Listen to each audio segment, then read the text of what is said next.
Dayanim Rabbonim, my lords, ladies and gentlemen, it's a great honour and privilege for me to introduce to you this evening one of the foremost thinkers, philosophers, writers and speakers of our time.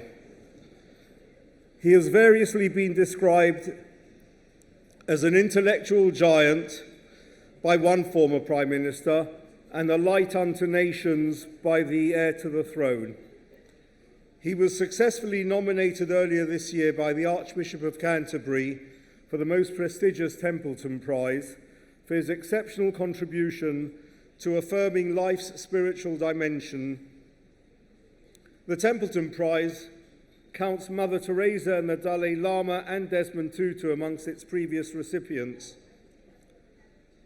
Interestingly, he superseded Jean Vanier, the founder of LARC, in this honour.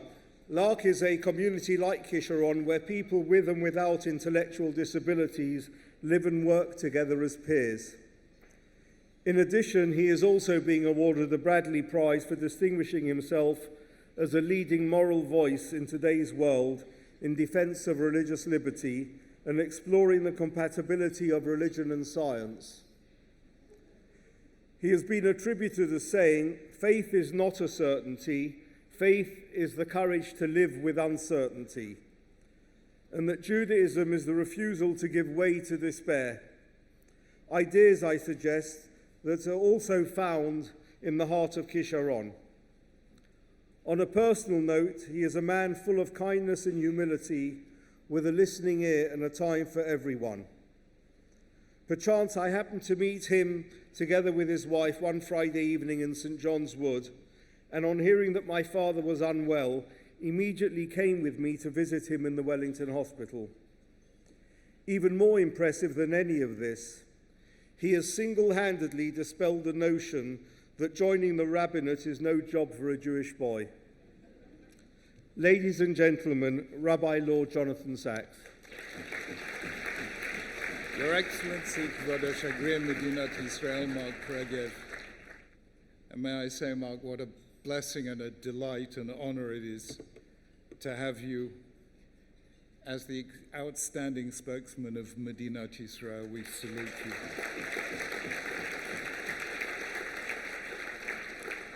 Diane Erentro, Rabbanim, Leo, beloved friends. Elaine and I, I'm actually not entirely sure which continent we're in at the moment, and we've been running around the world for the last 4 months, and I haven't had a chance to sit down and discuss what's going on in the world right now. So can I ask you, this is the first chance I've had, has everyone gone completely mad? The entire world looks like that famous story about Rav Nachman of Bratslav. Rav Nachman of Bratslav once saw in a dream that the grain crop that year was going to be infected and whoever ate it would go mad. But there was no other grain to eat. So he brings in his shamas and says, what shall we do? If we eat it, we'll go mad. But if we don't eat it, everyone else will be suffering and we won't be with the people. And then inspiration came.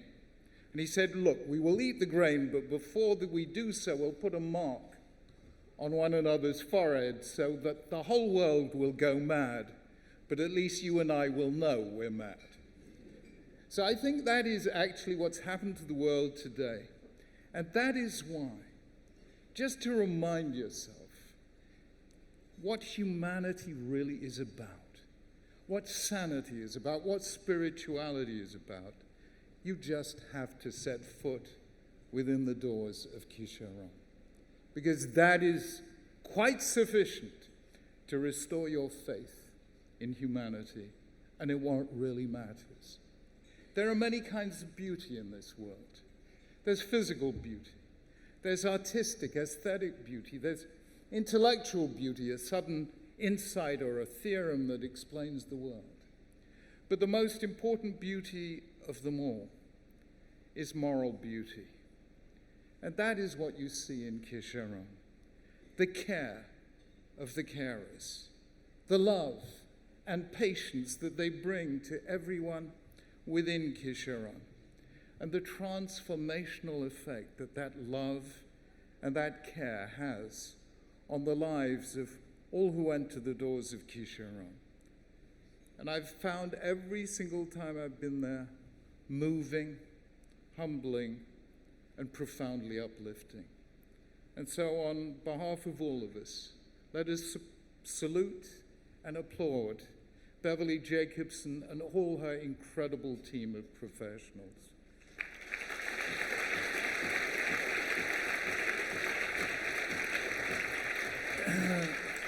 To Philip Goldberg and all the team of trustees who do so much to give it the support they need.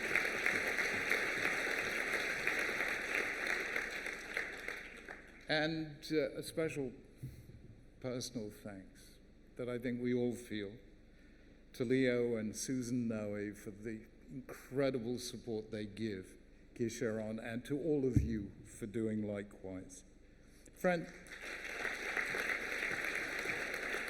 Friends, there was for me a historic moment that I like to think back to when this wonderful man called Coverdale in 1535 sat down to translate the Torah Tanakh into English for the first time ever. And he came across a word in Hebrew, and he had no word in English to translate it. And he invented a word to translate it by. And the word he invented was loving kindness, because English had no word that meant chesed. And part of what makes Kisharon so extraordinary is that chesed, together with something we call gvura, which means patience and determination, and even if it takes you 100 times, you keep going. And that's called gvura. And when you put chesed and gvura together, as all the many Jewish mystics in this room know, the result is tiferet, which is our word for moral beauty. And that has been the story of Kisharon over the 40 years that it is celebrating tonight. It began, as you know, 40 years ago in 1976, when Chava Lehman realized the need for children with learning difficulties and in need of special care. And Chava approached Rebbitzin, Emily Jacobowitz of blessed memory, to talk about the possibility of communal support to bring this institution into being. And that's what happened then, 1976, 40 years ago, with 3 students and 2 teachers, Chava Lehman and Bernice Berman. 1984, Kisharon moved to Finchley Road. 1991, opened its first adult center in the Coach House in Nether Street in North Finchley. 1992, its second adult center in Edgware. 1996, the Hannah Schwalbe residential home in Golders Green. 1998, Kisharon Trust purchased Montfort House in Parsons Street as an adult training and employment center, and set up 5 occupational workshops. In 2000, the further education unit was opened for students between the ages of 16 and 19. 2001, Montfort House opened with the first business enterprise scheme. 2003, Hackney Community Inclusion Project opened in Stamford Hill, and it just kept going. 2006, the Asher Loftus Business Center in Hendon with a print shop and a bike shop. 2008, Parental Advice, Support and Communication Service. 2009, the Employment Service. 2010, the special unit for profoundly and multiply disabled individuals, the first of its kind in the Jewish community here in Britain. In 2012, the web helpline started. 2014, a new college in Stamford Hill, together with Hackney Community College, and 2015, the refurbishment of Leaside Crescent into supported living apartments. 40 years of continuous growth and development. And it has scored so many remarkable achievements, especially in recent years. The Tough Kid nursery in Kisharon, rated as outstanding by Ofsted in April of this year. The Kisharon School, which has been granted free school status and which Kisharon are currently working together with the government, the Department of Education, to create a purpose-built school by 2018.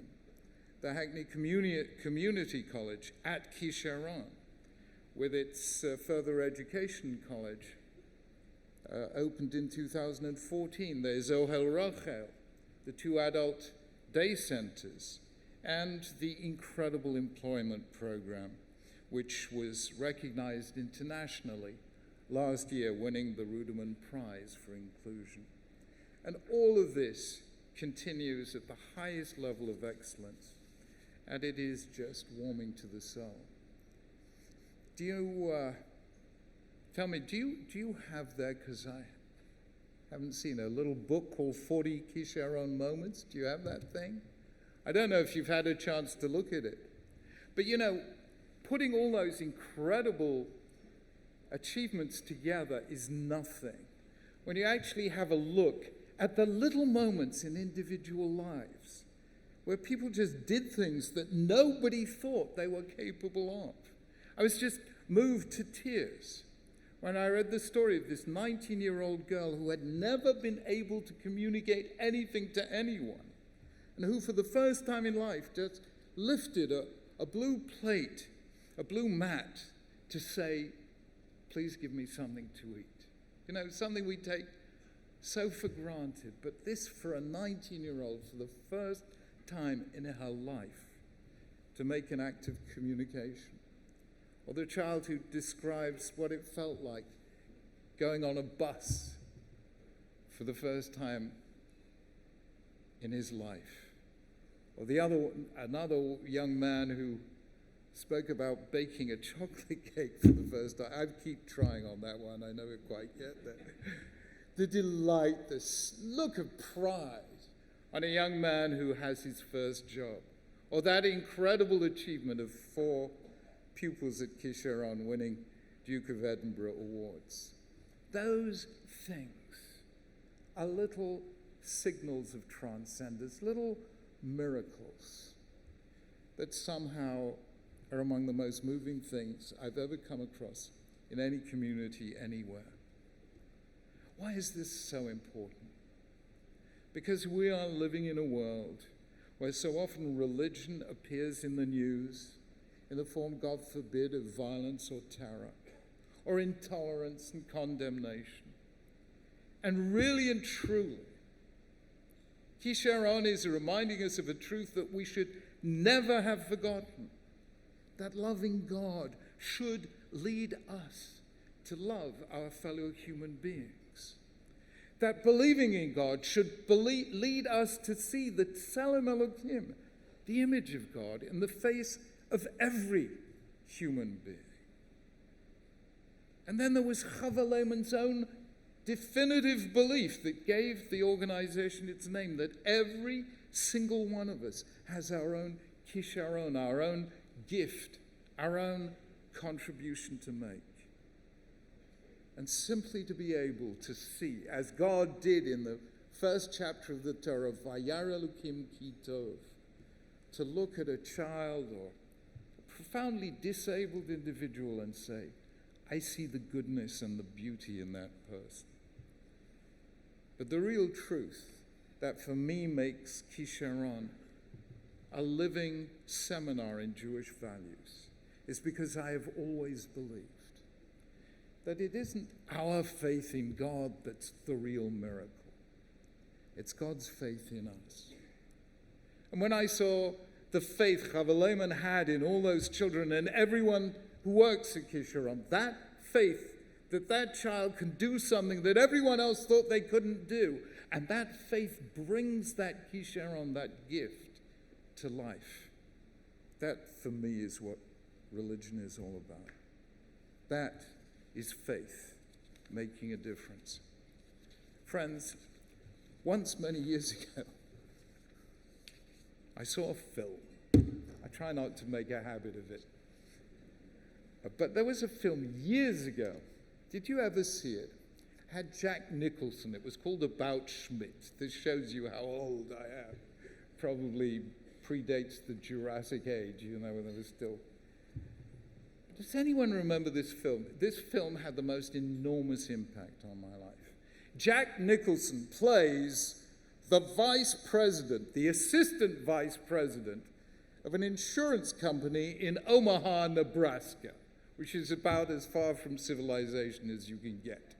And he's full of himself. He thinks, I am the great gift to humankind, or at least God's great gift to Omaha, Nebraska. Then he reaches retirement, and somehow or other, slowly he realizes that having retired, nobody actually misses him. In fact, they're quite glad he's gone. And then slowly, all the beliefs he had about himself unravel, and he realizes that actually nobody liked him very much. And he didn't really appreciate his wife. And all he has in life is his one daughter, whom he never got on with, but who is about to marry somebody he regards as a total schlemiel. So his big mission in life is he's going to take this motorhome across America to see his daughter to stop her marrying this schlemiel. Anyway, he travels across America. He tries to stop her marrying this schlemiel. She tells him, Dad, don't ruin my life the way you've done it till now. I love this man. And in the end, he drives back, having failed in his mission and realizing he's failed in his life. But there is a moment of pure magic in this film. I want to tell you what happens.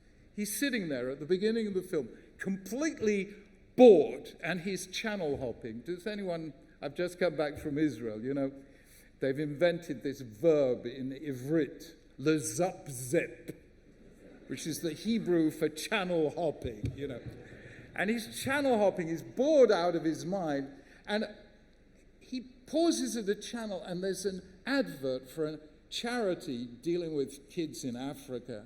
It says, send $5 a month or whatever it is, adopt a child in Africa. And out of sheer boredom, he decides, I'm going to do that, and every month he sends off this check.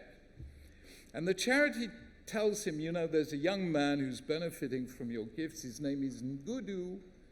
He can't write, but maybe you can write to him. And this becomes the narrative device in the film where Jack Nicholson is writing these letters to this kid in Africa he doesn't even really know exists. But it is that letter writing that allows him to comment on his life. And at the very end of the film, he's driving back and realizing what a mess he's made of his life. And he's writing these words. Let me share them with you because they went through me like a knife. He is saying, I know we're all pretty small in the big scheme of things. What in the world is better because of me? I am weak. I am a failure. There's just no getting around it. Soon I'll die, maybe in 20 years, maybe tomorrow, it doesn't matter. When everyone who knew me dies too, it will be as though I never even existed. What difference has my life made to anyone? None I can think of. None at all. And then he arrives at his home. He opens the front door. There's a whole pile of junk mail. And he riffles through it. And there, in the midst of the junk mail, is an envelope from Africa. He opens the envelope. And it's this lady who's been looking after Ngudu. And she's written him a letter. And she says, Ngudu can't write, but he wanted to thank you. So he's drawn you a picture. And Nicholson opens this picture, and it's two stick men. One big, one little. Obviously, the little one is Ngudu, and the big one is Jack Nicholson, Schmidt. And they're both smiling, and they're holding hands, and the sun is shining. And Jack Nicholson sits there. It's an Oscar-winning performance. And he starts to cry. And he continues to cry. And that is how the film ends. And you suddenly realize what he's thinking about, all the good he might have done in his life but didn't do, and this one good thing that he might so easily not have done but actually did. And this is the one thing that actually changed the world. One single act of changing the life of a child that he wasn't even sure really existed. And at that moment, I knew what our sages meant when they said, Yesh mi shekone olamo b'sha'a achat. There are some who acquire their share of eternity in 1 hour, in one single act. One generous act can redeem a life. Friends, I want you to think about that this evening. The truth is, we believe that nefesh achat ka'olam malay. One life is like a universe. Change your life and you begin to change the universe. The only way we ever can. One life at a time, one child at a time, one day at a time. But change the life. And all of a sudden, you've done something that made a difference. And that is what Kisharon is doing day after day after day. Transforming lives. And bringing a little bit of the Shekhinah, the divine presence, down from heaven, down here on earth. Friends, all of you do great things. But I don't know. There is one thing that you and I can do more significant. I don't believe that there is one thing in the universe that gives the Almighty more simcha, more delight, more nachas ruach, than to see acts of chesed, of the kind that Kisharon do, that bring smiles to the face of a child and heal this fractured world. Friends, let us salute and support the work of Kisharon. May we bless it so that it can continue to bring blessings to this world. Thank you very much indeed.